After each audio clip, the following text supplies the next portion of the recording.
All right, so this is our interview with Wild Bill. And Bill, would you like to introduce yourself for everybody? Hey guys, this is His Holiness Brother Bill. I'm William Dathan Holbert. I've been known for the last 20 years and still am known as Wild Bill. I'm incarcerated in the Republic of Panama. I have been in prison for 11 years. I was put in prison for kids. I was a cartel hitman here in all of Central America, specifically in Panama. And I have been serving time in Panama since the 27th of July, 2010. I've had a hell of an experience inside here. Inside the prison where I am right now, I am actually pastor of the church, and I have been elected inmate representative, meaning my job is to go between the inmates and the authorities, and also I do a little bit of mediation between the gangs here. So that's who I am. I'm really excited to be here, and I'm so thankful to Kel and Rachel for the opportunity to be here. Thanks, guys, so much. Well, we appreciate you speaking with us. You know, like I said, we've been talking a little bit, getting to know each other, and I feel like we kind of already know each other a little bit, even though this is the first time, you know, really talking. So this is exciting. Right. Exactly. I didn't have a chance to meet Kel as much as I had a chance to meet Rachel. We've talked, me and Rachel and I off and on, just kind of online, just talking, that it's going to be a good one. We're pretty excited about it. Yeah, absolutely. I'm looking forward to, I guess, delving right in. All right. Well, just to start out for everybody, like, if anybody doesn't know, Bill is from the States. You were born and raised in North Carolina, correct? That's right. I grew up in western North Carolina, and I was born in this tiny little hamlet called Saluda. It's like a 600 people. It's a farming community. And then when I became which was the seat of the county there, it's a city of maybe 40,000 people, or it was. Maybe it's bigger now, but, you know, we're talking 35, 40 years ago. And so it's a rural area. It's in the mountains of West North Carolina. It gets cold in the winter there. A little bit, we kind of looked into a little bit, just found a couple articles going into your, you know, life growing up there. It seems really there was like an interview with your former football coach and a neighbor, and everybody just kind of described it as, you know, Bill was a good kid growing up. He was a good neighbor.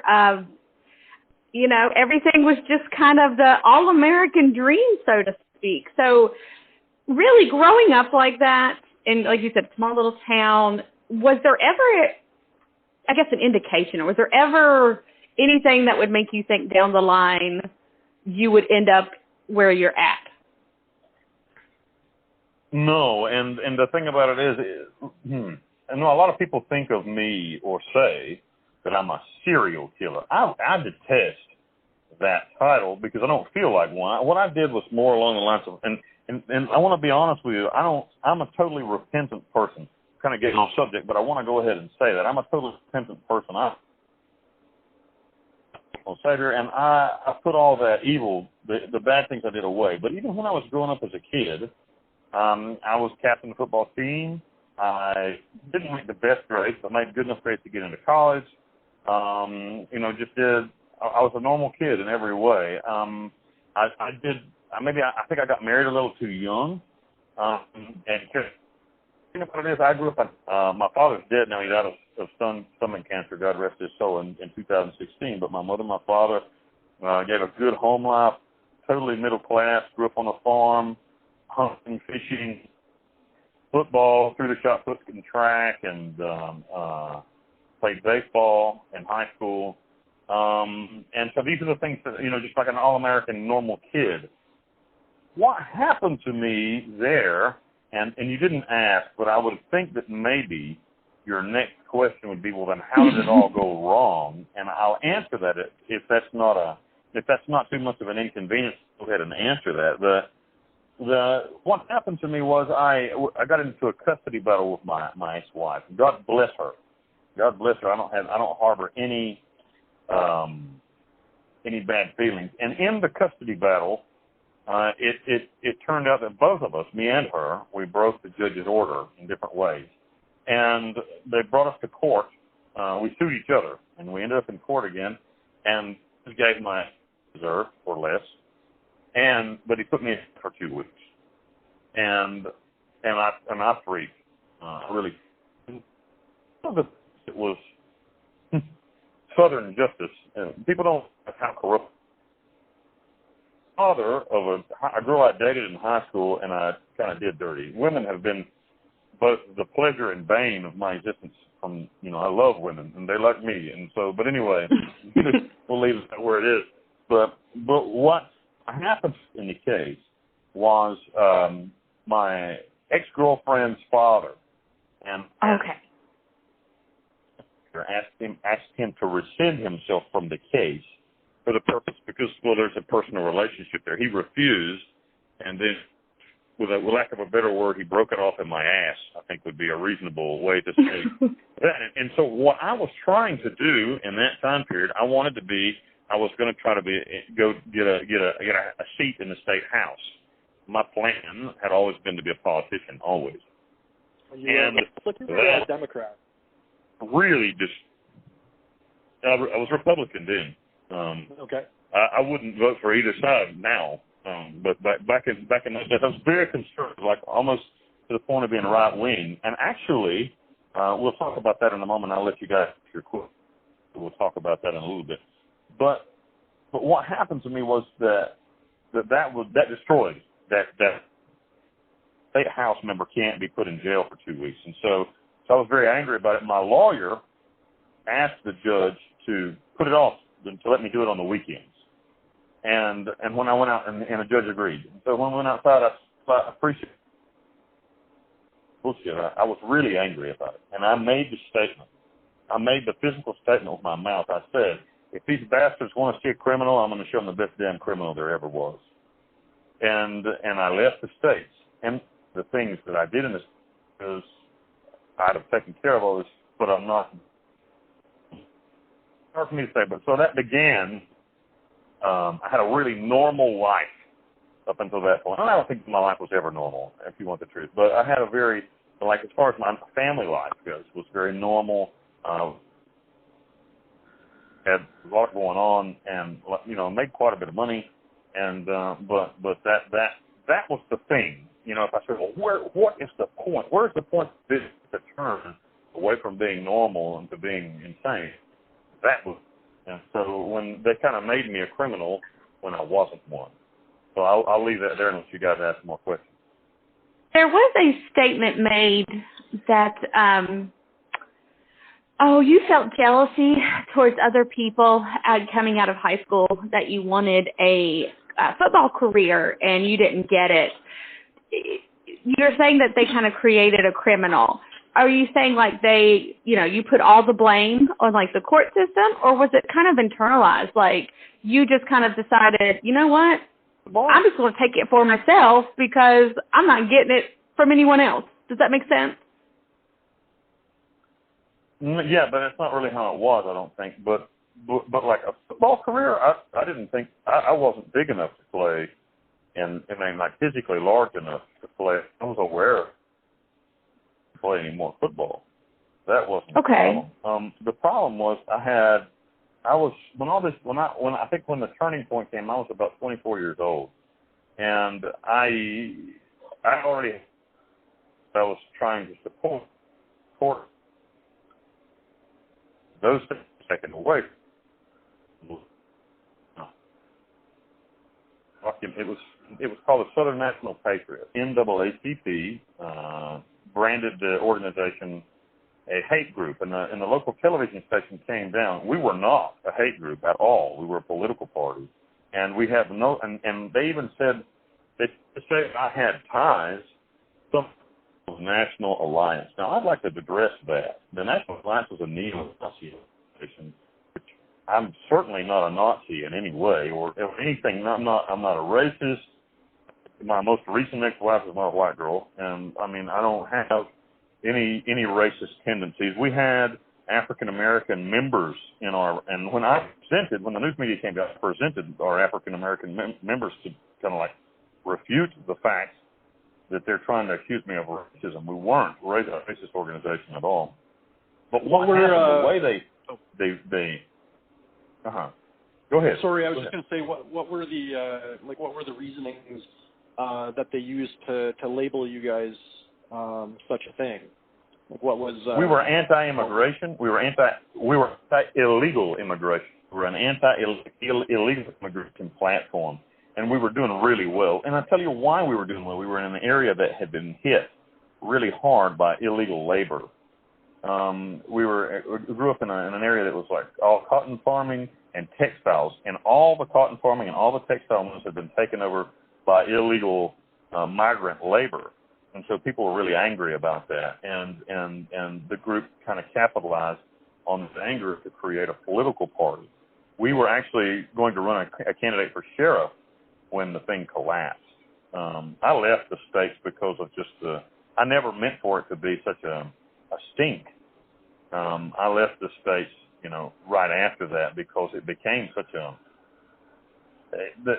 my whole life was destroyed by having this militia, and it was something that was totally legal. We were not an illegal group in any way. We didn't push illegal things, but we were uniformed, and it was kind of like a good old boys club more than anything. If you want the truth, I mean, it was an outlet for people who felt like they were no longer had a voice. And me being the vain monkey that I am, was really happy to be the voice of those people. And so, it being a anti-illegal immigration platform group, we started to catch a little bit of flack from the NAACP, who actually, after, not on television, but later, the local leader came by and had lunch with me one day and said he would leave us alone, that he was satisfied that we were not racist. What happened with the National Alliance? I got a phone call from a guy named Eric Glebe, and he called he called our secretary and one of the officers, not a secretary like a woman, but one of our officers, and invited us to come to what was a conservative meeting in West Virginia. And so this was kind of before much of the internet. I didn't know anything about the internet in 2004. And so 2003, 2004. And so I just took the call. Our secretary said, "Hey, we got this meeting. We're going to go." And I said, "Cool, let's go." And so we threw like 4 guys in a van and we went up there. And when we got there, everything looked cool at first, and then they started speaking, and we realized immediately that it was like basically an American Nazi outfit. So I'm like, we got to get out of here. This is not what we're about. And so this is like political suicide. So I went and I talked to the guy who was like directing the thing and said, "Hey man, thanks, but no thanks. This is not for us. This was misrepresented." So pissed off, like. And I was angry with our secretary. I'm like, how you idiot? Your job is to like research stuff, man. So we got back. While I was there, the FBI apparently was taking photographs and took our photograph there, and they came to see us, asked us, why were we involved? And I'm like, no, man. And I explained the situation, and they left us alone. They were fine. Okay, fine. I'm like, no, we're not a militia that has anything to do with racism, So they left us alone. Years later, it would come back to haunt me in the fact that somebody published an article saying, linking me to the National, that what I just told, the only link I ever had with them. I was there at one of their rallies for 30 minutes by accident, and then we left immediately. Stated that in your group, in one article, and again, I know we had talked about this, Bill, but for any, our listeners, whenever this was Bill, there's so much information from different news media sources. So what we're going to be covering is just stuff we've seen in the media. Let me say the word right. And Bill's going to clear it up for us. Mm-hmm. what it really was. So one thing that was out there was one reason they thought this was this, white supremacy neo-Nazi group was that they called you a skinhead and said you would stand out in front of your store yelling into a megaphone and handing out pamphlets. Was any of that true at all? It's absolutely. I had my head was shaved at the time, but I certainly wasn't a skinhead. It was just a style of hair because I'm a big white dude and that's what we do. But no, I had never stood in front of the store with a megaphone screaming or handing out pamphlets. That's madness. I mean, that's like something out of Nazi Germany or something, man. I never did any of that. We had a big meeting house and people came in. So no, I understand. No, I understand what you're saying, but no. Like I said, for all of our listeners, there's just so much out there that we just wanted to cover some of the stuff that was repeated time and time again. So, I feel like unfortunately for if you're a bigger, heavy-set white guy and you shave your head, you don't stand a chance. You look like what they call a skinhead. Yeah. So I think that's where that narrative gets started. Exactly. Exactly. So. Okay, so we're living in North Carolina, and this can be a point where you tell us if you want us to shut this conversation down or go. There was also an article published that you were accused of selling houses with fake deeds, and that's part of the reason why you left the state. Is that something we can talk about, or there's just some kind of jump? truth? Well, let's talk about it. This is what I'll say about it. It's true that I have been accused of that, and it's true that that's why I left the United States. Apart from that, there was, I don't know, I think that maybe the statute of limitations that we're talking about, something that happened almost 20 years ago now.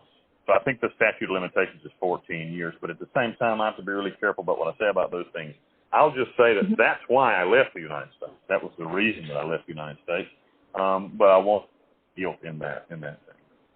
So you just felt as though there was a good chance that whatever evidence they had, may have convicted you, and you just weren't confident that you were going to be able to win the case outright, or is that why you left, or you just didn't want to deal with it? That sounds.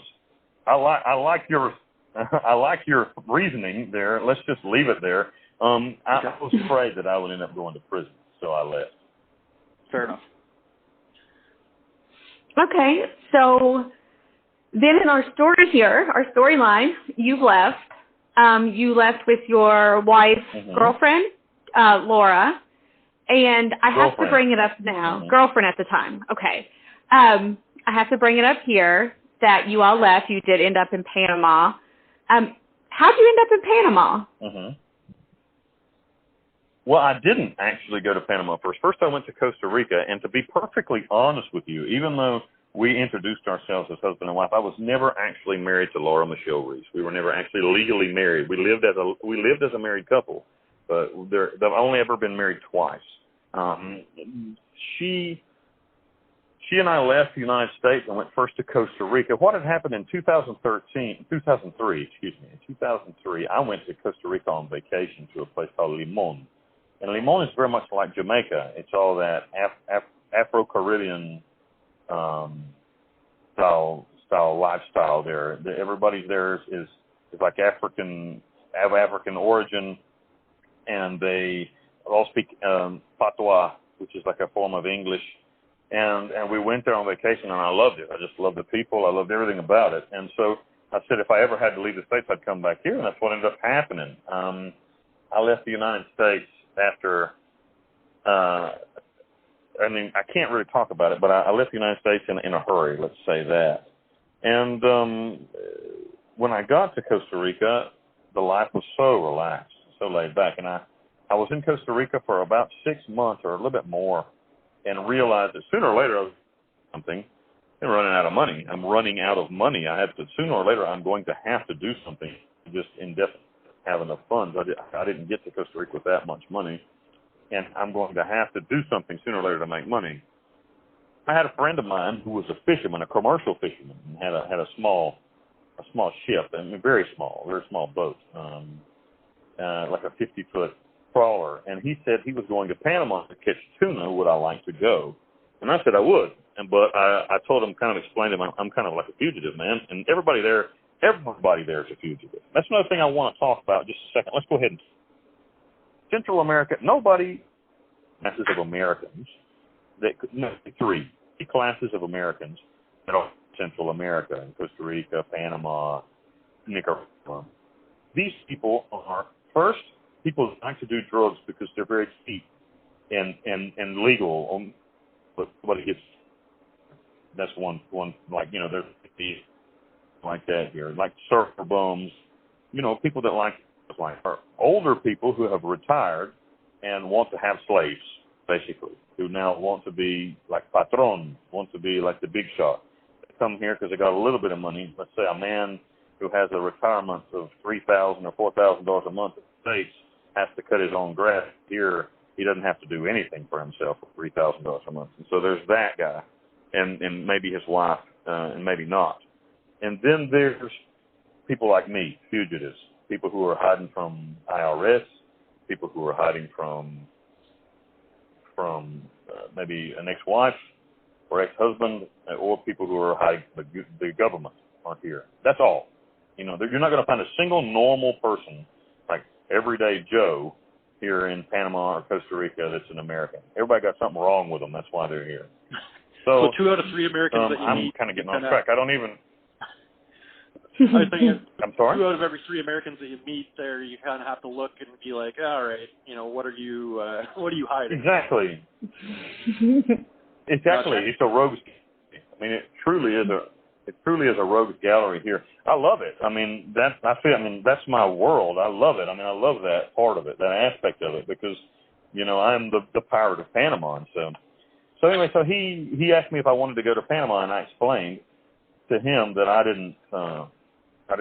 couldn't check in with a passport. And he said, I didn't give a shit. There's no rules. Like, what? Who's going to check your passport, man? And I was like, okay, cool. So let's go. So I went, and on the way, he said, I got to stop and fuel up in Bocas, in on Isla Colón, Columbus Island. And I said, well, what's it like? And he said, it's really cool. You ought to just stay there. And so I said, well, I'll check it out when we get there. And I got there, and I was like, man, I just love it. It's like what I think the Bahamas would have been like in the 1950s. It's incredible.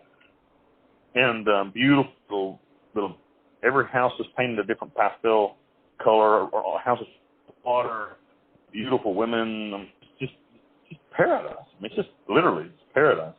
Here, 50 cents, you know what I mean? A good plate of food's $5. I mean, it's just,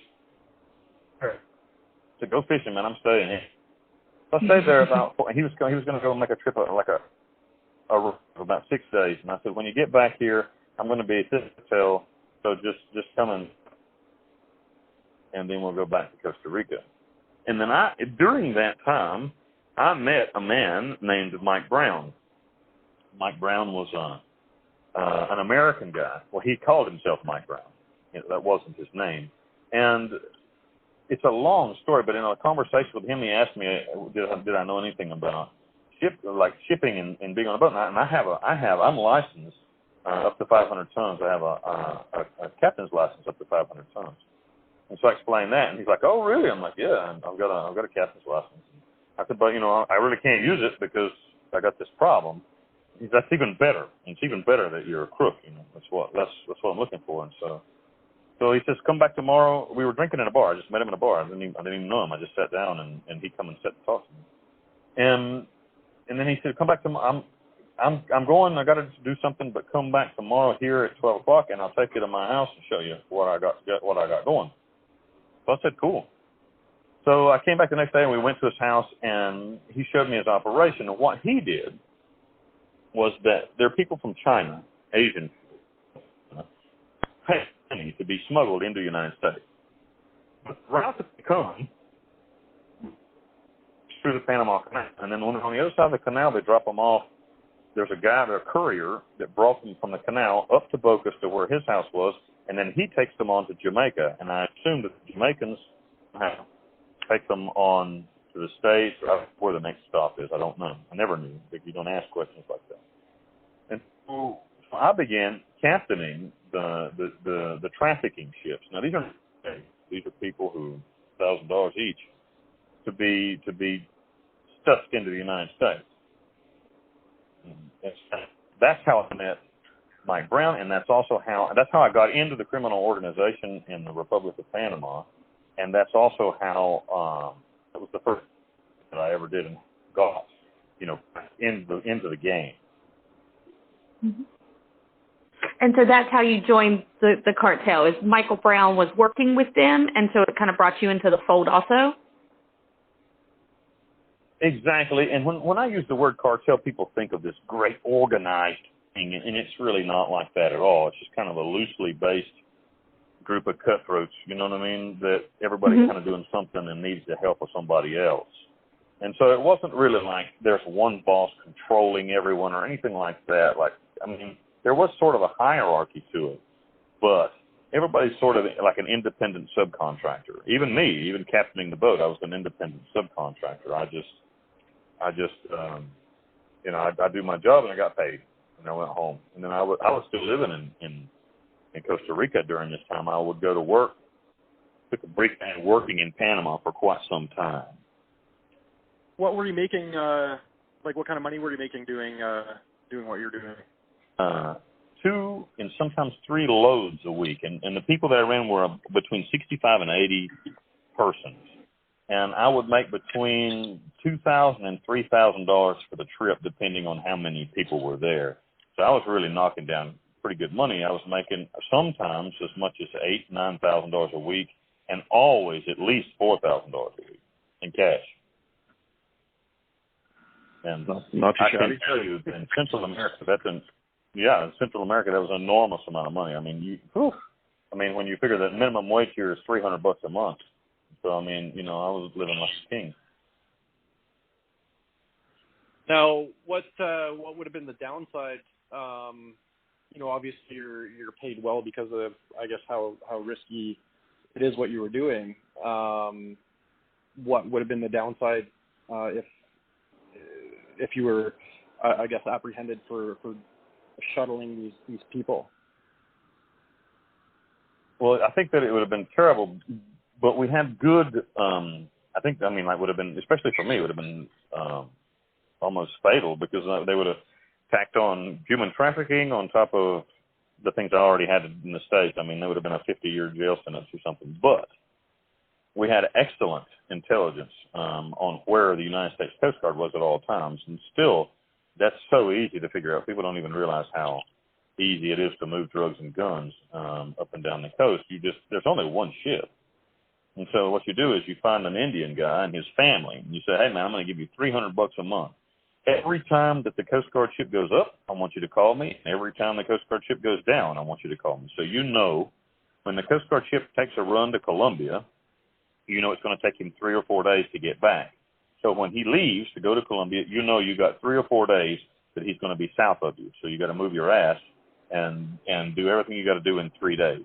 And when he's up north of Panama, you stay at home. And so, but the ship just goes up and down and up and down and up and down and up and down. And so all the time he's making rounds. And they pick up drug boats and stuff that don't have that level of intelligence. But the intelligence is very easy. You just put this guy, you give this guy $300 a month, and he puts his kids to watching. And every time that the Coast Guard ship goes down, he calls us, hey, man, the cutter just went down. And now you got to move right then. Well, it's quite predictable, quite Mickey Mouse operation, it sounds like, for the Coast Guard. Exactly. Well, the Coast Guard, they have a lot of technology, but what they don't have is a whole lot. The Americans think that they have a lot of intelligence, and they do, but they don't understand the mindset and how things work here in Central America. They still don't. Like, I remember the Fed. Well, we'll get there later, but I had quite a bit of when all this came about, the FBI guys came to see me, and I was surprised at how ridiculously ignorant they were of how things actually work here. This is a low-tech world, and it's everything's by word of mouth, and just the culture in general, everything's done with a handshake and with word of mouth, and so like the technology of tracking and all these, what are you going to track? A bunch of dudes in a boat? It's not that easy to track, really, in an ocean that's huge. You can have all the satellites in the world you want, but it's really hard. They catch drugs going up the States, but they catch 1% or something of what goes up there.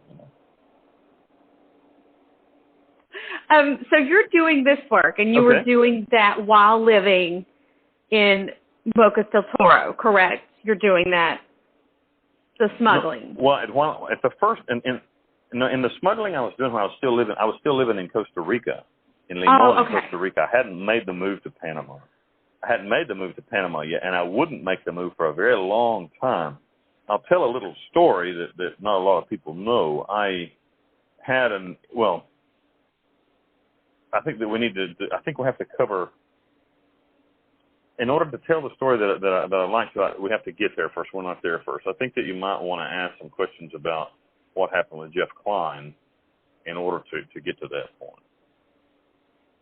Okay. Well, would you like to tell us? Because Jeff Klein, I kind of left that off because I had listened to another podcast and you had mentioned you don't want to talk about his story.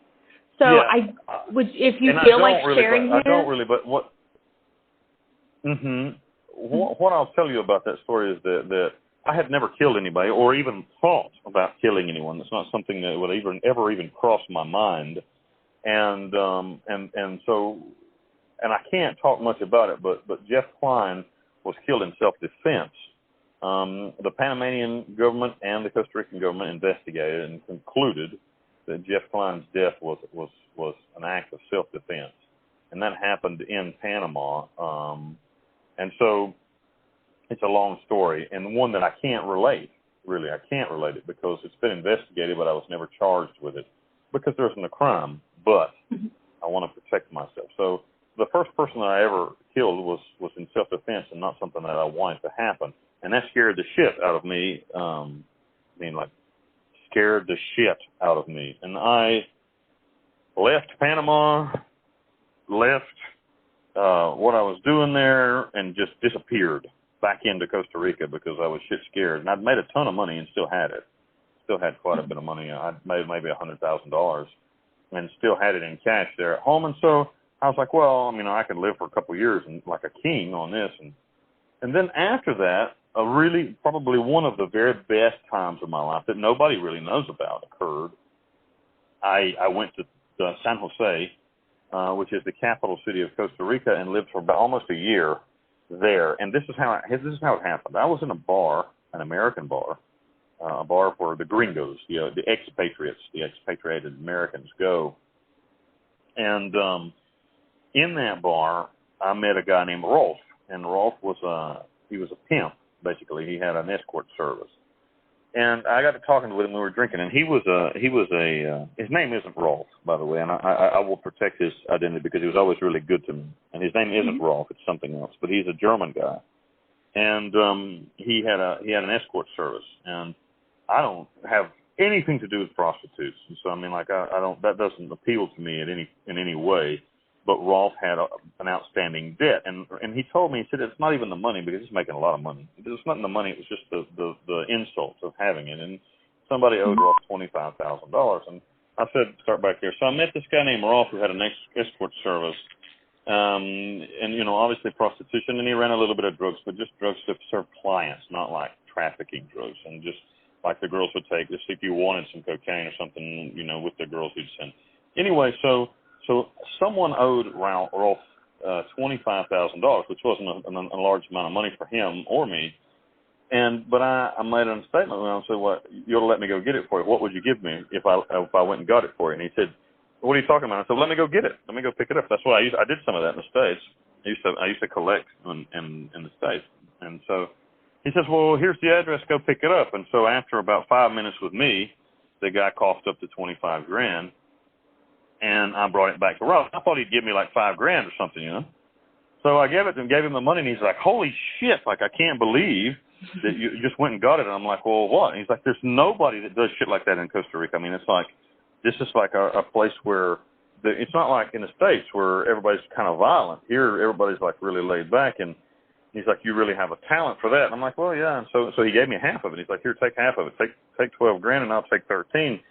And I'm like, "Hey, cool. And it's a shame that I can't do this." And he's like, "Well, why don't you come to the country club this weekend?" And so I didn't even know what that was. I knew what a country club was, but I didn't really understand what he was inviting me to. And I said, "Okay, cool." And he said, "Bring your wife." And I said, "Wonderful."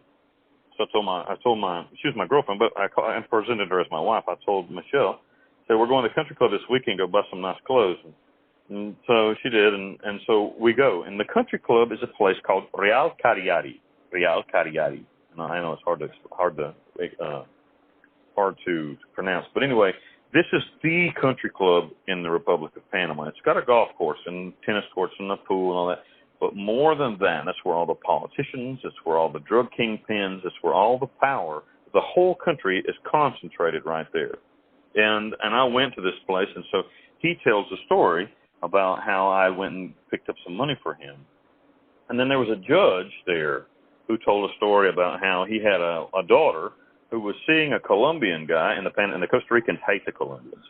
And they love to take their money, but they hate them. The Colombians have a lot of money because of the drug business. But anyway, so he said his daughter's dating a Colombian guy, and he wants that to stop. And I said, well, I'll take care of that for you.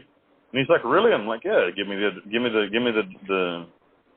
details. And so he says, call my secretary at this number tomorrow, and she'll give you the details. So she gave me the details, and so I went there. And then after 5 minutes with me, again, he made a phone call to the girl promising to never, ever see her again. And I returned. The poor girl was distraught, but the father was so excitedly happy.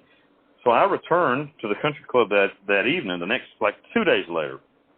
And they presented me with an envelope with $60,000 in it. And I'm like, shit! That's an enormous amount of money. And so for me, it was an enormous amount of money. And I'm like, for that shit? For beating the shit out of a guy? I mean, and to kill anybody or anything. And so he's like, and so that's what I did for a year, for 9 months.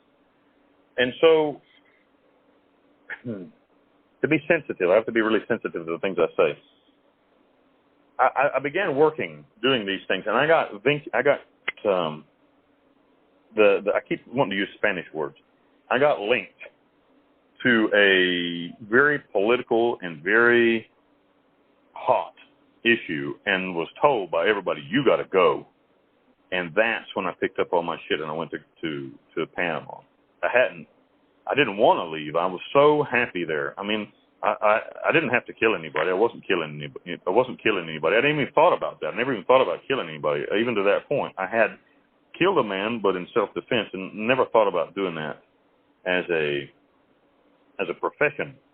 And but I mean, I was just basically debt collecting and solving problems, and stealing shit. Like somebody would have something that they wanted from a certain place, I'd go steal it, or whatever, things like that. And I was so sad to leave there. And still, I wish that somehow I'd have been able to stay in that, because it was fun. I was openly a mafioso, openly the mafioso of the Republic of Costa Rica, and it was fun because I was living this really high life. I had an apartment right on the 17th green. I would get up in the morning and play golf, send my girlfriend to do, shopping anytime she wanted to go shopping. Lots of women, lots of madness parties and 3 day long parties and stuff. And so it was just a good time, really a good life. And then I left there and had to come to Panama. And in Panama, I didn't know what to do. So I called Mike Brown, and they didn't have anything for me to do either. And you guys are going to like this story, I think. And I didn't know what to do. I was in a town called David in Chiriquí, the province of Chiriquí, and I didn't know what to do. And the Fufu town there, the big, the Beverly Hills of all Panama, is in that province, and it's called Boquete. So I went to Boquete, and I liked it. And I still had a lot of money, and I liked it. And I rented a house there in a place called Santa Lucia. It was a very nice neighborhood, very cheap. I think the house cost me $500 a month. $500. Now, did you have quite a nest egg built up at that point? I don't know. Not a huge one. Not a huge one. Maybe I had 50 or 60 grand, because I spent money as fast as I made it. I mean, maybe a lot faster than I made it, honestly. And so, but maybe I had $50,000 in cash. Was it more like the allure? You said you had 3-day parties, women shopping. Was it the allure people had where you were the bad guy, and it was that attractiveness that exactly? So it wasn't just the money. Exactly that. It was exactly that. I didn't think the money. I didn't even give a shit about the money. I never cared about the money. I think it was just I'm a big shot, and I loved playing the part of the bad boy. I loved playing the part, and it became who I was in a way, almost for real. And I think that life is like that too. Whatever you set out to be, if you give it 100%, that's what you're going to be, and that's what I set out to be. I began to enjoy that lifestyle and like everybody looking at me that way, and I kind of felt like, we're in Central America, and one of the things that I learned in life is that the worst thing for a man is constant success. When you have constant success, you begin to think of yourself as a god, and you're not. You're a fucking idiot. Excuse my language, but and that's the way. That's the way that I was a fucking idiot. I was certain that everything I touched would turn to gold because it always did, and I was living this huge life and having fun. I wasn't even remotely trying to be careful or hide at all. I didn't use my real name, but the thing that I did, this is hilarious. I still think that I'm kind of proud of this one, if you want the truth, because it didn't hurt anybody. But the thing that I did when I got to Boquete was I went and rented an office, bought a pair of glasses that just had clear glass in them. It didn't have a prescription. Bought a pair of glasses and opened up a shop, printed myself a diploma or two, and opened up shop as Dr. William Reese, psychiatrist. And I did. And for almost a year there, I treated between 28 and 30 patients. I wrote prescriptions. I'll tell you the truth, girl. And that was another magnificent time. I got to go to all the parties. Everybody asked me shit all the time, and like, okay, check this out. I got to meet Mel Gibson. I was in Valle Escondido, which means Hidden Valley, and that's the premier neighborhood of the Republic of Panama. If you're in there, it's because you got a sack full of cash, So I used to go and play because I was Dr. Reese. I used to go and play poker, Texas Hold'em poker there, like every Thursday night. We had a group, and it was me, the guy who owned Valle Escondido. I don't want to say names really, but and all the local bigwig guys, like maybe even sometimes as many as 12, 15 guys were there, and we all smoked cigars and drank whiskey, like expensive whiskey, like $100 cigars, and played cards. And like a lot of times, there'd be hands at $20,000, $30,000 would change on a hand, and I love to play poker. So one night we're playing poker, good at it? And in walks Mel Gibson. I'm sorry? Are you good at it? Hey, actually, I won a tournament here and there. All right. It feels like Kel's getting ideas. Taking notes. We'll sidebar after this. That's something. Yeah. Not for me. I do it as I'll probably lose my ass. But I think then being there with those guys, the shots, And so in walks Mel Gibson, and he sits down at the table. And so I look at him, and he looks a lot older in person. But this was a long time ago. And I knew who he was, and I didn't say anything. And the other guys were like, start fawning over him, like, oh. And he was like, I saw in his face, I read in his face that he was disappointed. He wanted to play poker. He didn't want to talk shit. And so I said to the boys, why don't y'all shut the fuck up and let's take this rich motherfucker's money? And he looked at me and he smiled like it was a real thank you, like a really thank you. And so we played hard and patted him on the shoulder and left. And that was the person I've ever met in my life, and that was a cool experience. But I felt like he was very thankful for because he looked like he was like really upset, like shit. I just wanted to play cards, I didn't want to talk about how great I am. And so I told the boys that, and then they're all like a bunch of girls, after like, oh my God, it was Mel Gibson. Shut the fuck up and let's keep playing cards, man. And anyway, so it was pretty cool. But that was a pretty cool experience, and so then from there, man, I wish I'd stayed there. I could still be there doing that because like the only thing I did as a psychiatric as a psychiatrist was listening to old ladies complain about shit. Like, I would sit down, like somebody would come in and sit. So just being honest, I mean, like, what happened is, like, most of the guys brought their wife with them when they, like, most of these guys are like in their 50s and 60s, and they bring their wife who's also 50 or 60 years old or older. Maybe she's 70, and they're retired, right? But the guys now screwing hookers and going apeshit crazy, and the woman's left at home all alone, and she just kind of felt lonely. And so she comes and sits with me, and all I do is I even bought a couch, like I'm like Sigmund Freud, I bought a couch, and I got a chair, and I sit there with a pad, and the only thing and then I would listen to her, like really listen, and then offer suggestions, and ask her, how did that make you feel? And what do you think about that? And so she would tell me, and then I would tell her, like, straight fucking good advice, like, well, if your husband's fucking someone else, why don't you take half of his money and leave his stupid ass, and you're in Panama. You can do that. And shit like that, And like if one of them came in and it's like, oh, I'm in for 3 or 4 months and I need somebody to write me a script for these are my meds, I would be like, well, let me see your script from the United States. And I would call the United States and verify that script was real with the doctor's arm. Be like, hi, this is Dr. William Reese from Panama, and call in to verify, blah, blah, blah. And their office would return the call. So like, yes, those are valid. And I would write her a prescription. I made a little prescription pad and everything. I would write her a little prescription pad. She'd take it to the doctor's office, the pharmacy here, and get her meds and stuff. I mean, that's the kind of thing I did. And nobody ever questioned anything? I'm Dr. Reese. Who the hell's going to question? I'm just saying, like, if it's, if they're rolling in with a prescription, does it look legit, or are they like, what the heck is this? Like, it's on a sticky note. I mean, no, but I mean, it was. I had some printed out. I had some prescription pads printed out, so they looked, real. And in Panama, also, things are not as tight as they are in the States with, like, pharmaceuticals and stuff. Like, you go to the store, you can buy any damn thing you want here. It's not, they don't ask you for a prescription so much.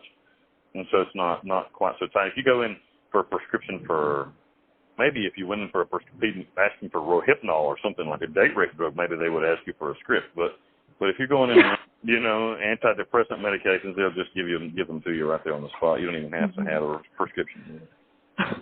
So from there, I should have there. I just want to make a disclaimer. I hope nobody's getting a prescription for the date rape drug. I hope nobody fills that prescription. I just want to make that disclaimer right now. No. I don't either. I never wrote a prescription for roofies. Don't worry. But so from there, I got caught back up again. And I missed the ocean. I lived my whole life in the ocean, and just an idiot, I suppose. I made a terrible mistake because I had a really good situation, but I went back to Bocas. I got bored. I had a tendency to get bored. I was there maybe 9 months. Maybe I did that for 9 months. Maybe I did it for a year, but I don't think so. So 2000, I went to Bocas, and Bocas,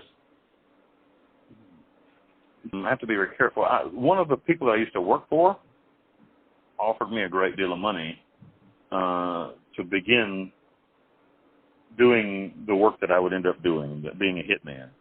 And I said no. At first I said no. And then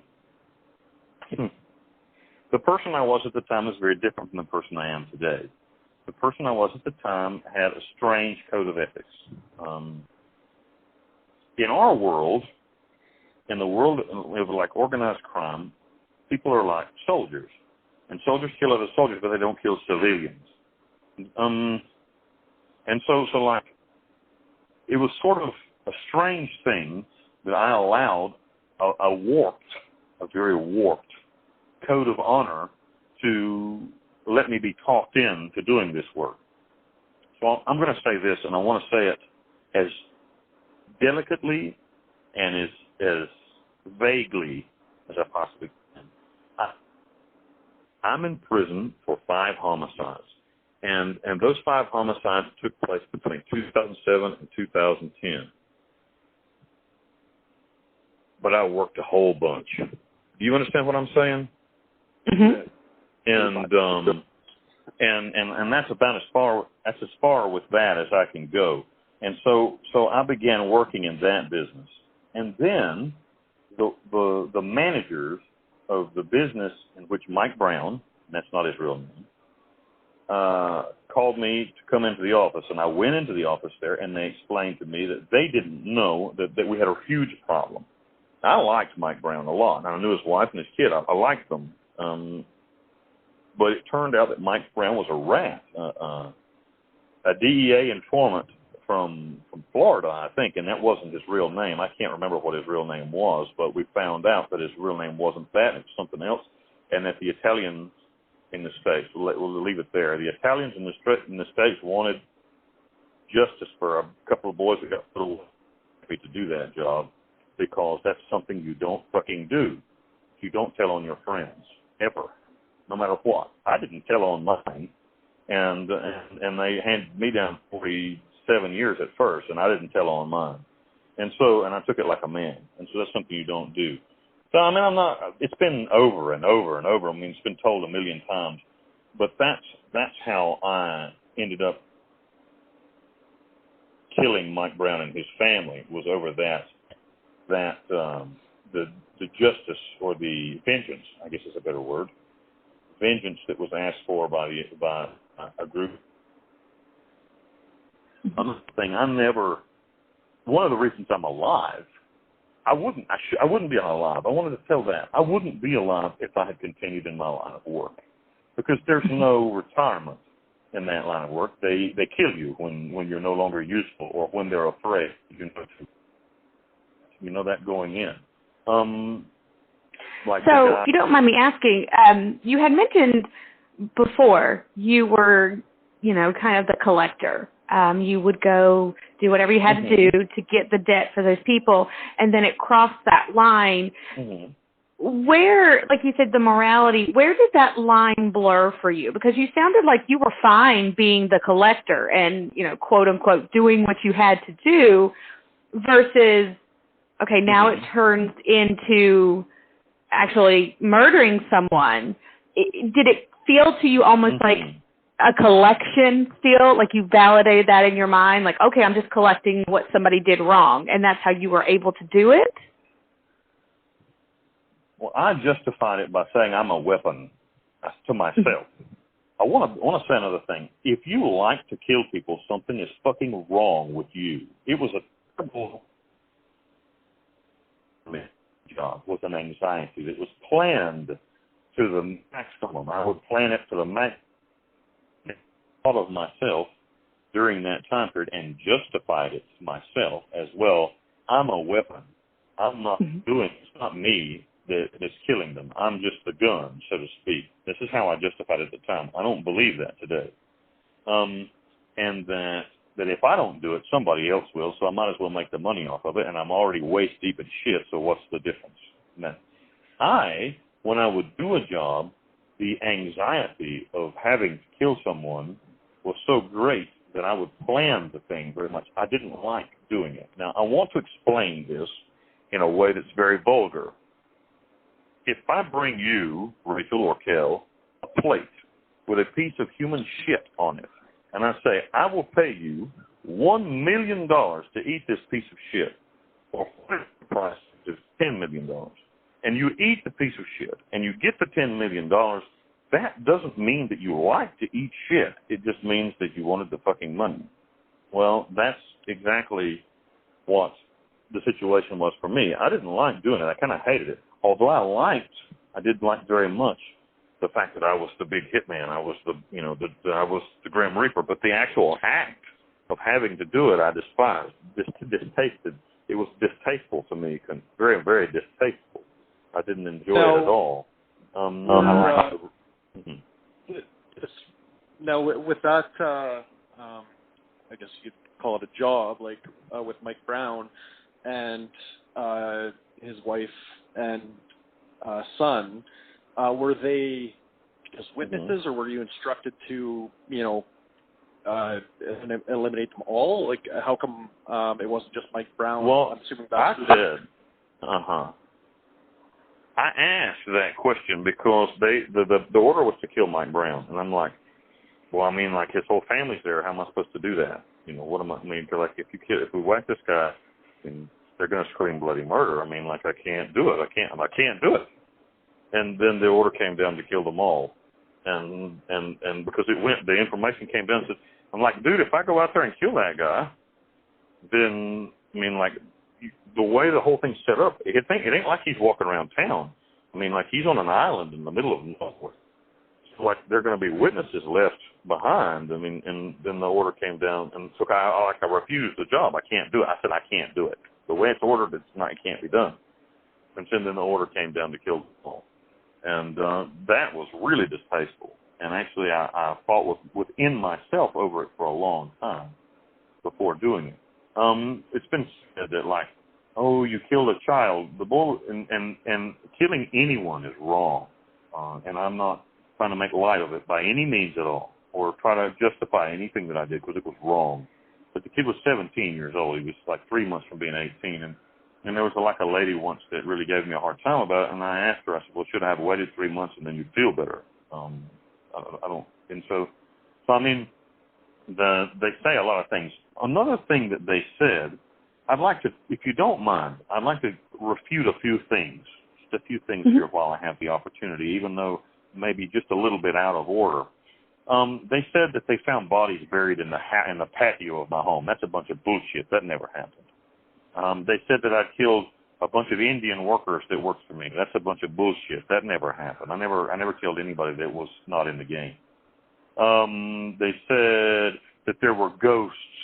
That the Panamanian government had brought in a psychic, and there were ghosts in the house. And that's odd, because nobody ever got killed in that house. And so I don't know why there would be any ghosts there. And like, are you a bunch of wizards or what? I mean, I thought you were cops. And so, like, what the hell are you talking about ghosts? And so they really made a sensational. They sensationalized this thing a lot. And Panamanian culture is like that. Like, the news and stuff is a lot more like National Enquirer. I mean, like it is. I mean, the National Enquirer is mild compared to the actual everyday news media here. And so that, now, it was that's a couple of things I've done. Like, my understanding is that it was under the guise of a real estate transaction, and you essentially acquired the property. And no, I'll tell you what happened, and nobody knows. No, I was supposed to be paid first $60,000 to kill Mike Brown, and then when it was everybody, it was $120,000. So I went, did the job, and I knew where the safe was because I'd been there before, and I got the safe open, and there was $600,000 in the safe. So I didn't need money. I didn't need them to pay me $120,000. So I called my boss and I said, "Hey man, I want the property. Don't pay me anything, but help me with a lawyer change the papers over." And they were all too happy to do that because that didn't cost them but about $5,000 in bribes. And so they got the job done basically for free. And God only knows, if they're paying me $60,000 and $120,000, then God only knows how much the Italians were paying to have the job done, because that's what I was getting paid. And and I'm going to a third party. So it was unbelievable to know how much the boys in the States were actually paying to get the job done. But anyway, so did you ever have a moment where, before you even did this, and they were like, "We're going to pay you the $60,000"? Did you have a moment where you were like, "This is where I cut and run"? Like you said, you like the money, but the morality of it is like, I can't. This is ridiculous. I'm going to take my wife and I'm going to run. Did that ever cross your head or cross your mind? It did in the end, but while it was going on, no, and I want to explain how this works. It's not like you wake up one day and say, "I know what I'm going to do.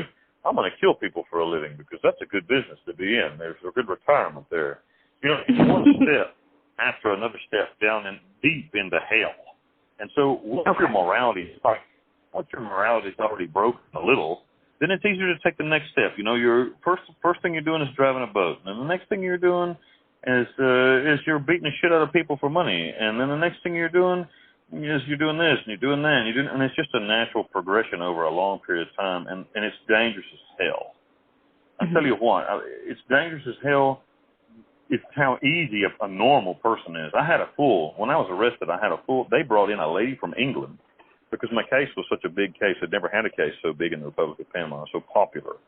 And they brought in a lady from England who was a psychiatrist to do my evaluation. And she said she was really surprised to find out that I was normal, apart from like some borderline personality disorder, mild borderline personality disorder, which is just like, obviously I'm insane, I'm killing people. But I mean, apart from that, like she said, you're not a narcissist, you're not a psychopath, you're not a sociopath, a borderline, you're normal. She was surprised, and that went to the court, which I don't think it helped or hurt me in any way. I mean, like my shit was everything that happened in court was already decided a long time before I ever got there. Everything here is political, so. Mm-hmm. So, like, the outcome of my stuff was decided a long time before I ever even spoke to the police. So next question. Sorry to take you off track there. That was just something that it was kind of a big leap. So no, it's a good question. Mm-hmm. So you did kill the entire Brown family, Michael, his son, and his wife. Mm-hmm. And you were able to, they came up with the paperwork, you got the deed for the house, and you started a bar on the property, correct? Now I've heard it as two names. I've heard it as the Jolly Roger and the Villa Cortez. No, it was the Jolly Roger Social Club. Villa Cortez was a hostel that I owned, a hotel that I owned on the island, on Bocas Island. Now listen, my property where I lived was 15 miles by boat from the nearest port. I mean, we're talking in the middle of the jungle. I mean, out in the middle of nowhere. No roads, no electricity. You got to make your own power. You got to do all your own stuff. And there's a lot of gringos, actually, that live out there, Americans, expatriates that live in that area. But I opened a bar that I ran just on Saturdays and Sundays just because we needed somewhere to get together, because where are we going to get drunk at? Where are we going to party at? Now, this was a place. This was a place. This was. I mean, like you couldn't. I mean, like there ain't nothing in Pirates of the Caribbean that even comes close to the madhouse that was this place. I mean, naked chicks and cocaine on the bar and parties and crazy shit happening. I mean, that was a really fun time. Running that place was fun, and I didn't make a dime. I lost money running it, but I didn't care either. And so, if I got my own bar, when I beat the shit out of somebody, they can't throw me out of it. So that's what I did, and it was really a lot of fun. And I set up like mooring balls out front, so that if you want to come and play for 3 or 4 days, you can bring your boat and just moor it up out there and be nuts for 3 or 4 days and not have to go home. You can bring like a sailboat or a little small yacht. And a madhouse, it was so much fun. Well, a really neat place. A place that doesn't exist on the earth. It was the only one on the whole earth that was like that, I think. So during that time, so you're running the bar, there was also a thing in the media that you had a Harley Davidson company on the island. Is that true? It wasn't on the island, actually. It was in a town, Deportes Vikingos, Viking Sports. And I got hooked in. This is funny. I got hooked in with the Perez, the family Perez. And the brother was the national police chief, like the head of the police of the whole Republic of Panama. And then the younger brother ran a Harley Davidson shop. And I just liked Harleys. I mean, like, I had all this money, and I didn't have anything to spend it on. So, like, I would just buy toys and like, opening businesses that were just fronts. They didn't make any money, but I had to have a front. I had to say, well, why is Bill so fucking rich? Well, he's got all this stuff. Oh, yeah, okay. Like, he's got a bar, and he's got a Harley shop, and he's got a hotel, and, and he's just nuts. And that's what he does. And so, limousines and madness. And So that was kind of a front, but it was also fun. Like, we would organize poker runs and stuff, and I mean, like, the life that I lived in that time period is really difficult. I was like, there's no rock star that could rival me for partying and stuff. And if there was a toy that I could dream up, I just went and got it, because that was the nice thing about the money. But I want to say something that really, like, this all sounds cool. Like, shit, Bill was living great. Man, I was miserable. I mean, absolutely miserable during this time. And there were some good moments. I mean, it's difficult to say that you're laying in a bed with 5 naked women and you're having a bad time. That's not true. But when everybody's gone, and you know that at any moment there could be a little helicopter that land on your front porch with a whole bunch of little men that are dressed in black to come and take your ass away, it's real difficult to sleep. And I used booze. That's why I got so fat. I'm not fat anymore. Now I'm pretty. but I was, in that time I got real fat and I was like I had so much anxiety. I was like drinking, literally. I'm not joking. I was drinking almost half a gallon of o'clock in the evening. And I go to bed at midnight. So in 7 hours, I'm drinking a half a gallon of rum just to try to keep my shit straight. And I was miserable. I mean, it was just, I was never. At this point, you realize the clock's ticking, and things are going to come to an end at some point, and that's because of the excessive drinking and the anxiety, because you knew that this wasn't going to last forever. I thought that I would get killed, that somebody would kill me or I would die in some mad accident, and I think I looked for it. I ran a boat once. I had a Black Magic. I had this boat called Black Magic. It was badass. It had 4 200 Yamahas on the back of it, and it would run about 85 miles an hour 85 knots, on the water. And I ran it into a sailboat in the middle of the night once. I broke 4 ribs, almost killed a couple of girls. Just mad. Shit like that happened to me all the time. And so I thought that sooner or later I'll get killed or kill myself or somebody will kill me, because there's no retirement from that business. God is so good to me, and I say that because He allowed me to be arrested. If I hadn't been arrested, one way or another, I would have been killed by my own hand or by somebody else's, because I was just too flagrant with my money and stuff, and somebody would have killed me sooner or later. And I'm surprised that the boys let me run on as long as they did. It's just I was really effective. I mean, I think that maybe the thing that kept me, I don't do anything half-assed. If I'm going to party, I'm going to party like hell. If I'm going to be a bad guy, I'm going to be the best bad guy there is. If I'm going to be a good guy, I'm going to be the best good guy there is. I don't know how to do anything half-assed. And and that's what I did in that time. Mm-hmm. I was going to ask, how's your anxiety today compared to how it was then? Like, are you relieved? Are you in a better place somehow today versus then? Or, it's obviously, it's hard for me to imagine. No, I understand. I don't know. I'm the happiest man on earth. I'm not joking either when I say that. I am the most relaxed, happiest man on earth. I know, like the cops here where I am. They love me, man. I mean, I help everybody. I spend all of my time. I found salvation in helping other people. I have at least 25 people that I counsel every day. People that don't live in prison, people that live outside. Now that I counsel every day. I run the church in prison. We're talking about all this stuff, and it sounds great, but it was hell. It was terrible. I wouldn't wish that on my worst enemy, that life. Sounds like it was good. It was terrible. I'm telling you. I mean, I'm sensationalizing it, but we need to talk about the ugly side of it. I mean, and there's a really ugly and terrible side of it. I mean, the loneliness. That nobody's really with you. Nobody. They're with you because you got cash, but you don't have any friends, not really. And at any given moment, the government could come and pick you up, which wasn't something I ever thought would happen. I never thought I'd be arrested. The government was in my pocket. They did what I said. The cops did what I said. But I thought that surely sooner or later somebody would kill me, and there's just no way to protect against it at all. And that's it.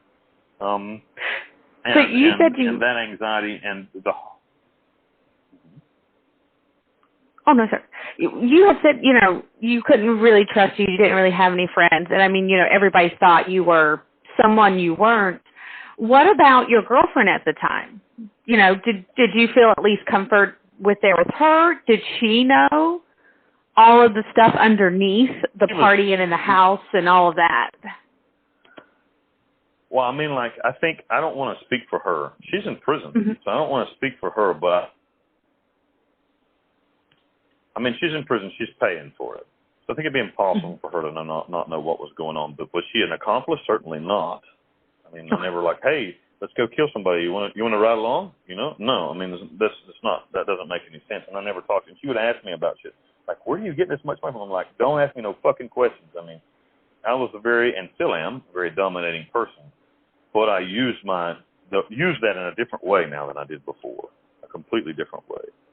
And so I think, but were we close? No, but I mean, like, she couldn't go home.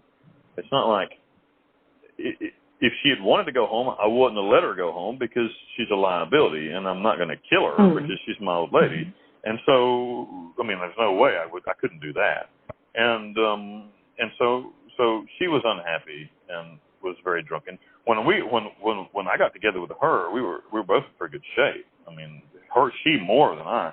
But by the end of the thing, we were both in terrible physical condition. I mean, you can see when we were arrested, super fat, looked old. I mean, I was 30 years old. I looked like I was 50.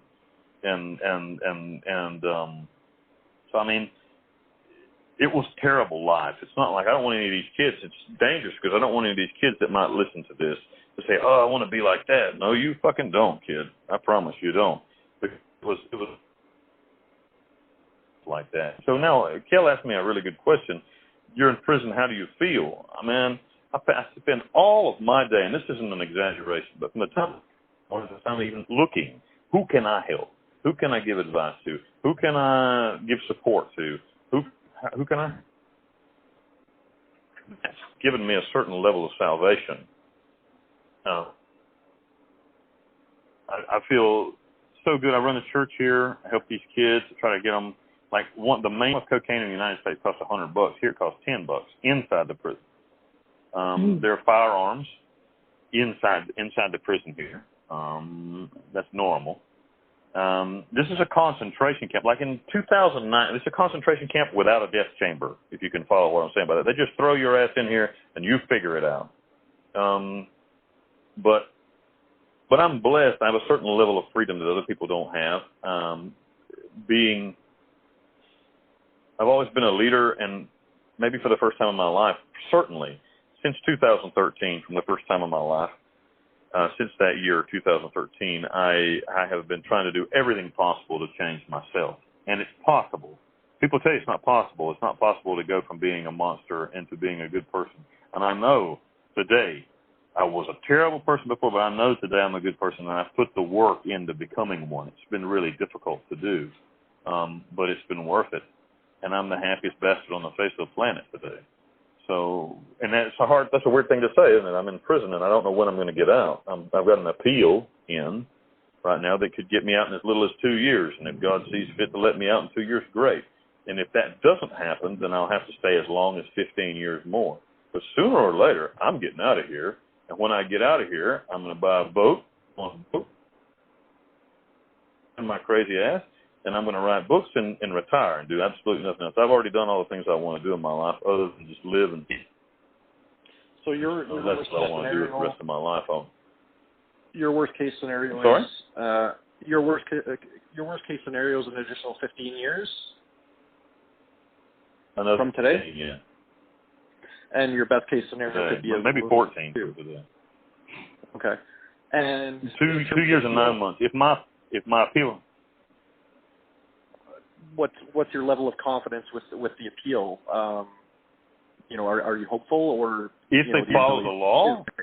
If they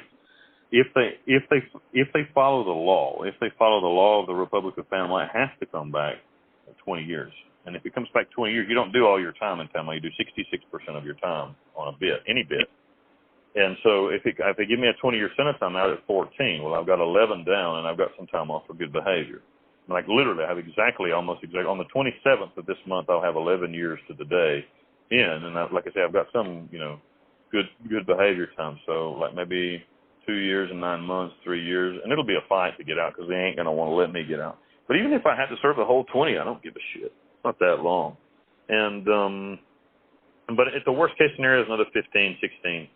So whatever happens, I'm gonna be okay. I'm just taking it easy and paying my time. I believe in God. I believe in karma. And I know that I'm paying my negative karma now, and I don't complain about that. That's fine.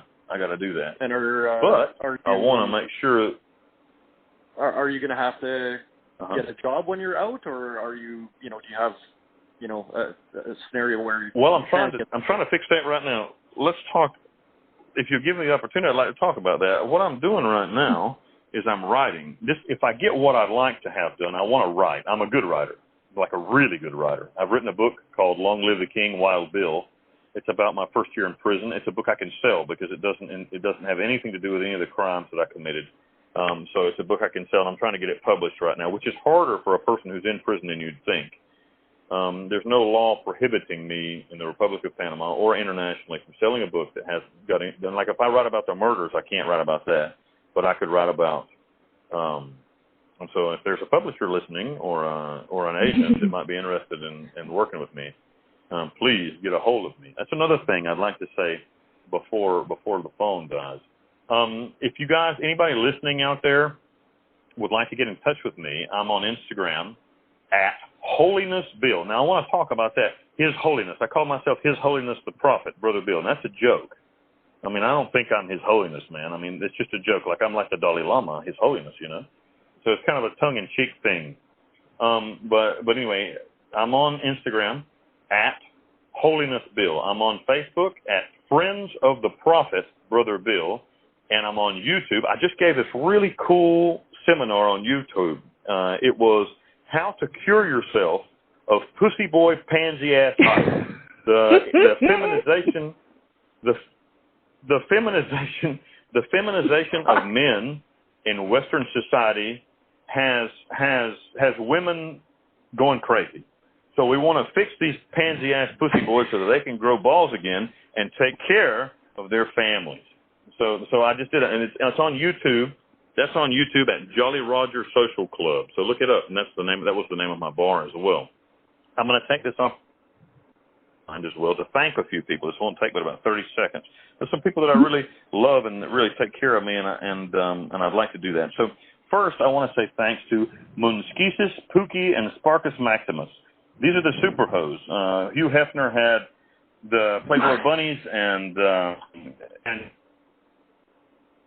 the super hose, and so they fight crime with very little clothing on during the day and commit wonderful atrocities at night.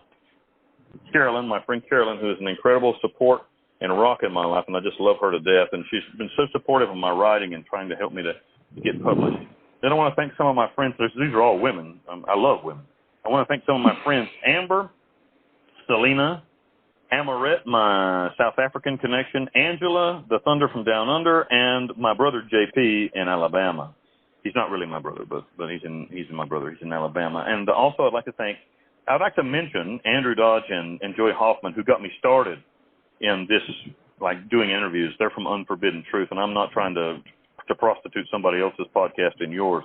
But I would like to say thank you to those guys who have been so helpful for me to get started. And so these are all of my thank yous, and that's how to get in contact with me, at Holiness Bill on Instagram, Friends the Prophet, Brother Bill on Facebook, and on YouTube, the Jolly Roger Social Club.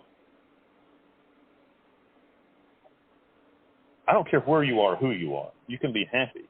It doesn't matter who you are, where you are. It doesn't matter the things you've done. There isn't anything you can do about it. People ask me, don't you feel guilty? I don't feel guilty at all. I'm paying for my stuff.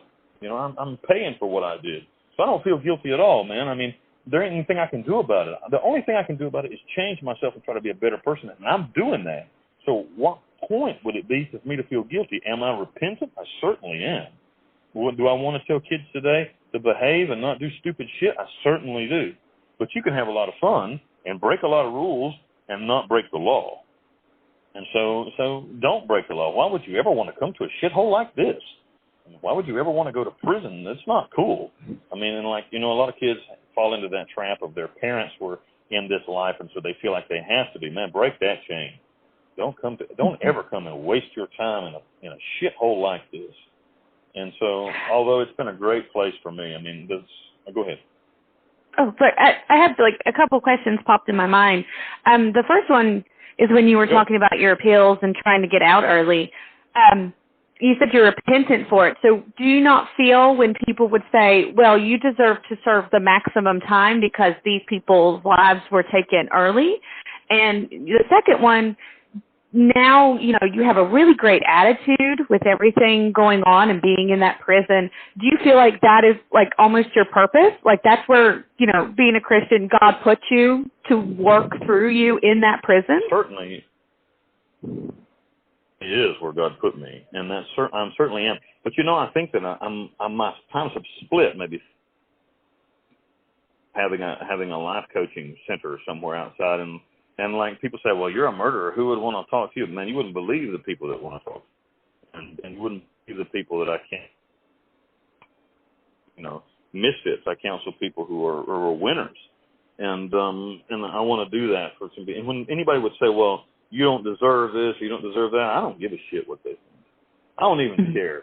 I don't care what anybody thinks. I mean, if you think that I don't deserve a chance outside, forgive me for what I'm going to say, but fuck you. That's your problem. I'm happy. And if I...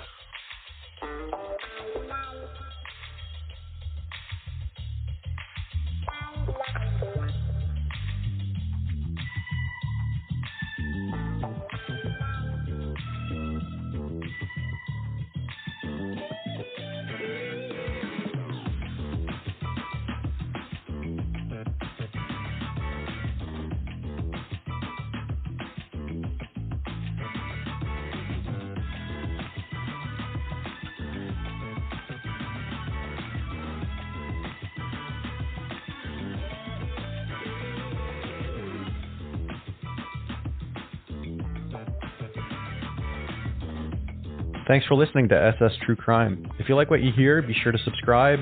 Maybe give us a 5-star review on Apple Podcasts. Tune back in every 3 weeks for a new episode. If you'd like to get in touch, feel free to reach out.